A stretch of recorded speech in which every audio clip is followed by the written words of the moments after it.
dermawan. Saya pas lihat dia senyum terus ngomong gitu, jangan-jangan ada yang kena sarafnya nih. Ada orang kesakitan kayak begitu mestinya badannya pasti ngilu-ngilu, sakit-sakit, bentur-bentur berkali-kali teman-teman. Dan dia senyum lebar dengan dia bilang, alhamdulillah, makasih ya Allah, makasih ya Allah, engkau begitu baik pada hambamu. Saya tanya dia, kayak halak Hubaba, bagaimana kabarmu Hubaba? Dan dia bilang, alhamdulillah, alhamdulillah, alhamdulillah, Rabbuna Karim.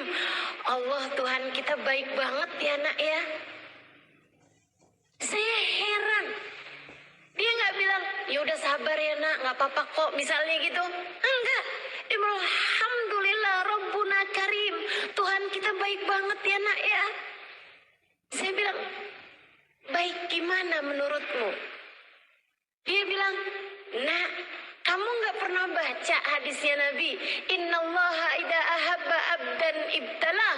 Allah apabila cinta kepada seorang hamba, Allah menguji hamba tersebut, dibuat sakit hamba tersebut, dibuat susah hamba tersebut karena Allah sangat mencintainya. Kita barusan dicinta sama Allah. Makanya Allah ngasih kita sakit kayak gitu tadi. Alhamdulillah. Makasih ya Allah, makasih ya Allah, makasih ya Allah.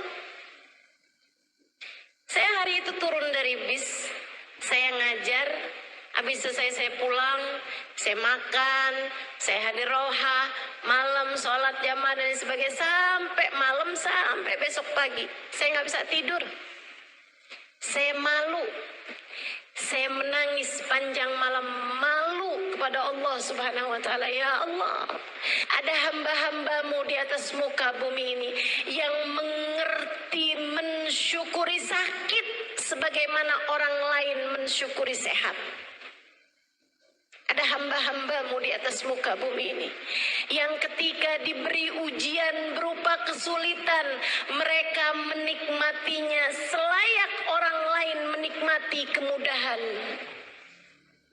Di atas muka bumi ini ada hamba-hambamu yang mengerti berterima kasih atas hal tidak menyenangkan dalam hidup mereka.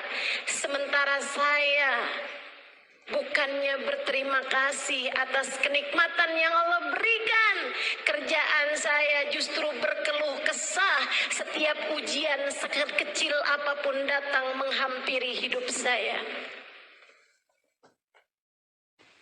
Saya tuliskan kisah itu di buku Bidadari Bumi pertama. Dia bilang ketika saya sampai di cerita itu, Ustazah, air mata saya tak berhenti mengalir. Dan itu adalah kali pertama dalam 15 tahun saya menangis. Sebelum-sebelumnya saya rasa air mata saya kering. Hati saya begitu hampa. Saya selalu menyalahkan Allah Subhanahu wa Ta'ala atas ujian 15 tahun lalu yang datang dalam kehidupan saya. Saya tak berhenti-henti menghujat Allah atas kisah 15 tahun yang lalu itu. Dan anak saya jadikan sebagai sarana saya untuk semakin menyalah-nyalahkan Allah atas buruknya takdir yang Dia pilihkan untuk saya.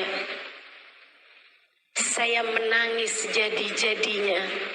Kemudian untuk kali pertama dalam hidup saya memutuskan untuk berwudu, mandi kembali, kemudian saya melakukan satu hal yang tak pernah saya sangka akan saya kerjakan seumur hidup saya, Ustazah.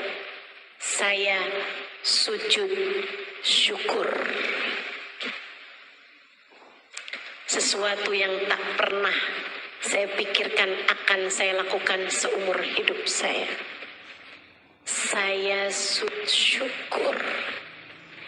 Saya sampaikan kepada Allah, ya Allah, Terima kasih masih Engkau sisakan iman dalam hati saya. Terima kasih ya Allah, masih Engkau sisakan anak untuk saya. Terima kasih ya Allah, masih Engkau biarkan saya sholat menghadap kepadamu. Meski seburuk ini pemikiran saya tentangmu selama ini ya Allah, terima kasih. Betapa tak pernah kurang-kurang sebenarnya Engkau memberikan kepada saya selama ini. Akan tetapi fokus saya tak pernah melihat kenikmatan demi kenikmatan yang Kau berikan pada saya. Karena saya hanya fokus kepada satu ujian berat yang datang 15 tahun yang lalu itu. Maafkan saya ya Allah, mata hati saya telah terbutakan olehnya. Sesudah saya sujud syukur, saya kemudian menghampiri kamar anak saya. Saya memeluknya. Saya sampaikan padanya, "Nak, maafkan mama, maafkan mama. Maafkan mama selama ini telah meninggalkanmu. Maafkan mama, nak. Selama ini mama sayang padamu, tapi kamu hanya mama gunakan sebagai alat untuk semakin menghujat Allah dalam hidup mama atas buruknya takdir 15 tahun yang lalu. Maafkan mama ya nak. Betapa sebenarnya kamu adalah seorang anak yang selama ini sangat membahagiakan hati mama. Mama menganggapmu sebagai musibah, padahal sebenarnya kamu adalah karunia terindah yang Allah berikan dalam kehidupan mama. Maafkan mama sayang, maafkan mama." Saya pelukin dia dengan air mata yang terus membanjiri pipi saya. Anak saya balik menangis. Kemudian ia berkata, "Ya Allah, terima kasih. Akhirnya doaku Engkau ijabah juga ya Allah." Kami menangis bersama-sama Ustazah. Kemudian sudah itu, saya bilang sama anak saya, "Tidurlah kembali." Saya pun mengerjakan sholat sunnah. Kemudian saya ambil buku Ustazah kembali. Kedengeran azan subuh, saya pun mengerjakan sholat subuh. Sesudah itu saya lanjutkan kembali membaca buku Ustazah. Dan entah di halaman keberapa, saya jatuh tertidur.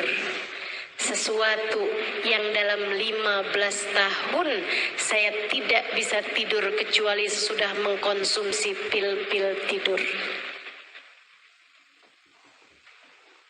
Kamu mau menderita gampang. Gampang. Fokus aja sama ujian yang datang dalam kehidupanmu. Kekurangan yang Allah berikan padamu, kemudian bandingkan dengan orang-orang lainnya, hidupmu pasti akan menderita. Kamu mau bahagia, mau merasakan manisnya iman, gampang. Nabi Muhammad telah memberitahukan caranya. Man radiya billahi robba, ridholah dengan apapun yang datang dalam kehidupanmu. Ingat teman-teman sekalian, tak ada siapapun punya kehidupan yang ideal. Hidup di dunia ini tak pernah ideal untuk siapapun. Kalau nggak diuji sama keluarga, nanti diuji sama suami. Suami baik, ujiannya datang dari mertua. Mertua baik, ujiannya datang dari ipar. Ipar semua orang baik, ujiannya datang dari kemiskinan. Kemiskinan nggak juga, ujiannya datang dari sakit. Semua orang pasti diuji. Karena memang dunia ini bukan tempat sebagai kita kembali. Dunia hanyalah persinggahan Semoga menuju surga.